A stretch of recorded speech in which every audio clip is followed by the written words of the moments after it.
Sandy soil is super hard to garden in, but follow these 3 tips and you will see a harvest this year. This garden bed used to be super sandy because the previous owners actually had a pool here, and so this literally was just all sand and dirt.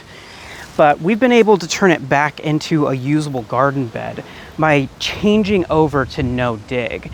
You see, no dig introduced so much of this organic material back into the soil, and it put nutrients back in the ground so that these plants can flourish. The first thing you definitely need to do is no dig, or at the very least make sure that you're adding enough organic material to help turn that soil back into rich soil.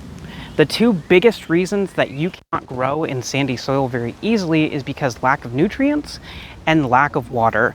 Now, this right here is a soaker hose, and this on a timer can totally save your plants and your harvest, because it'll make sure that the water is being introduced to your plants regularly. The other thing you could do is drip irrigation. Another great thing that you can just have running throughout the day that your plants will continually get water from. And the last tip, that's actually the lowest tech version of this, is to just make sure that you're watering once in the morning and once in the afternoon, or maybe once in the morning, once in the evening, just making sure that you have water going to your plants regularly.